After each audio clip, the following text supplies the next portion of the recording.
That's the beat. That has to be one of my favorite beats I've ever made. That beat's so good. So we're gonna make a little short animation for it. Before we start the timer, let's get some inspiration. I'm gonna go to my website, mogulplex.com. I think I know what I want the centerpiece of this animation to be. I think the 2025 room is a good starting place. Okay, here we go. So we're here. Let's go to the timeline. We got this room. Right off the bat, I'm deleting a lot of stuff. I'm deleting the, oops. I want this to be like an isometric view of the room in the animation, you know? There is no camera. All right, let's add a camera. I'm gonna do Alt-G, Alt-R, resets, position, and rotation real quick. I'm just gonna make it track to that empty so that it's pointed at the center of the room. And I don't have to do any weird rotation stuff. So now, if I go to the camera, set this as my active camera, Command 0, go to my camera, I can just FOV out, and there's the room. Let me take this camera and move it down here. Like, I really want it to be like, it's like looking into this room, and like, this is what's going down in this room, you know? This angle's pretty good. Really shallow angle. I can move this empty back down a little bit. Okay.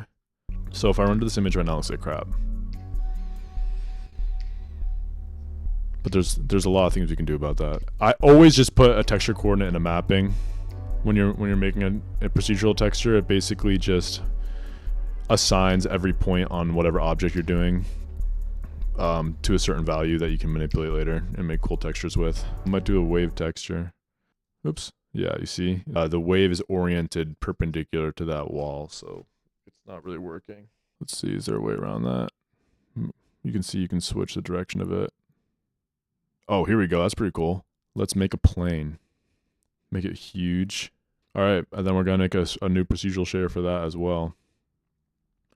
And I want it to be really spaced out. Go, it's working. This is actually like facing like, is this facing the wrong way? Yeah, this isn't really how I want it to face. Okay, now let's do a color ramp. Black and white for now. Scale this way, way up. Scale, maybe I'll scale this down. Okay. Make this so that the blacks are really coming through. And then maybe I'll make this like a sort of like a light green. I don't know if I want these like, I think I want this maybe to be lighter. Okay. So right now this is looking pretty interesting. Let me add a few more elements to this room. We got a rug. We need that. Honestly, the piano is kind of sick. Should I throw the piano in there? Kind of an interesting place for a piano, but it sort of adds this surreal vibe. What else? The treadmill. This is like, now we have this. Looks pretty not cool, you know?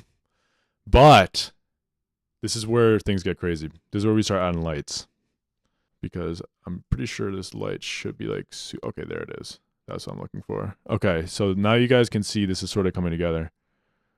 This is sort of like the idea I'm thinking of, is just like super bleached out. And then I'm going to do some crazy compositing. So basically, it stretches out every pixel.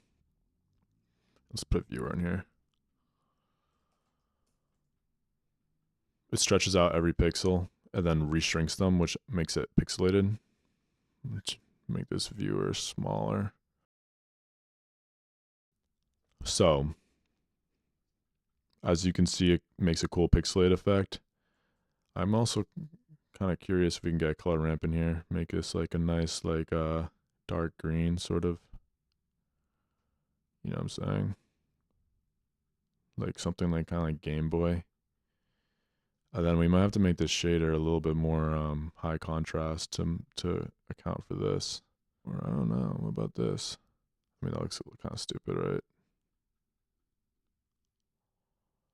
Although when you put it through here, it looks kind of cool. This whole thing is too pixely though. So to change that, we go to this node group that I had to spend like 15 minutes finding and change this value. I think the closer it gets to 0, the bigger the pixels get. So like, let's make this a BDSF shader, even though I rarely do that. Just because, but since we're using light, like basically what BDSF is gonna do is make it so that it actually interacts with light. So here's where we can get, things can get a little crazy. I want to add a little bit of like a gradient here. Actually, let's just see how this looks. Honestly, this looks pretty cool. It's a little too like soup. Let's do a gradient texture. Although, do I want this gradient to be there? I kind of, really, I don't even need this, like, because I want this to just react to the light. So let's do another principal BDSF. Here comes the real big piece of this. Let me make this view bigger so that I can actually see stuff when I zoom out.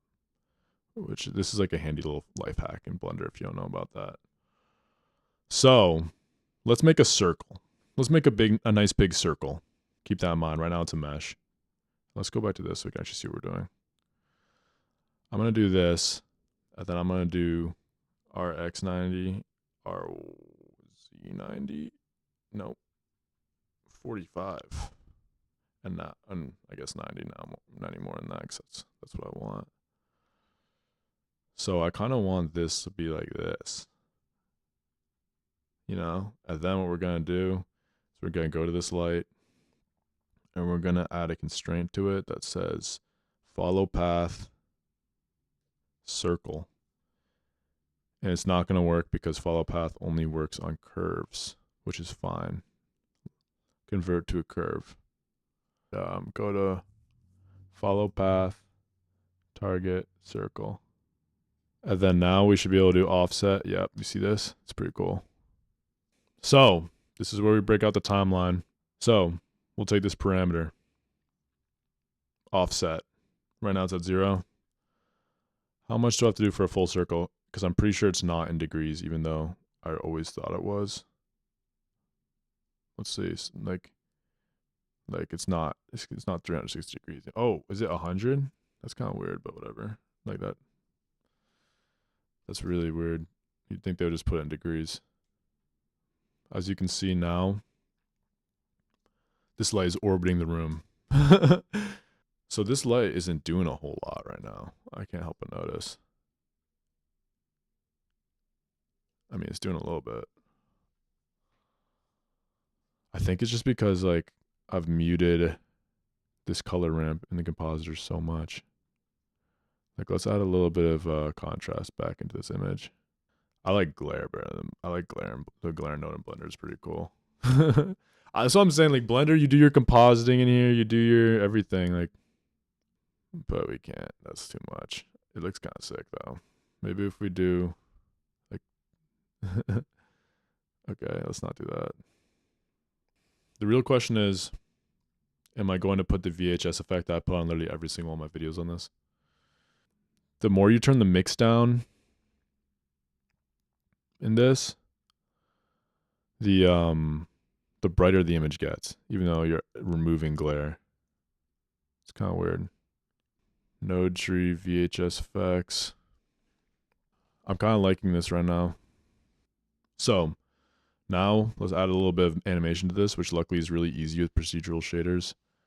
We just need to add a timeline in here, or a dope sheet in here, which might be kind of annoying because of the way Blender works. We're just going to add a little bit of movement. I don't want to move them too fast. Maybe like 10 meters. We'll see how that looks. It's all kind of arbitrary. Oh, it's way too fast. Let's do like 2 meters. Yeah, this is going to look sick. I'm not going to lie. We'll do pretty much the same thing. Z location here. Make this like 1. I don't know. I don't want it to move too fast. It's pretty crazy how big the difference is before and after compositing. You can see. See, like this looks dope. I think I'm pretty happy with this. I think this is pretty much ready to export. Very important settings here. FFmpeg video. This is just how you get like a normal video instead of like some random weird stuff from Blender. Did I pick some weird codec for this? We just want MPEG 4. I'm pretty sure. Yeah, this is where you don't want QuickTime. This is what you want. Add the music to that in DaVinci Resolve, sync it up, and you guys will see it posted on my YouTube channel shortly. So thanks for joining. Hope you guys found this informative.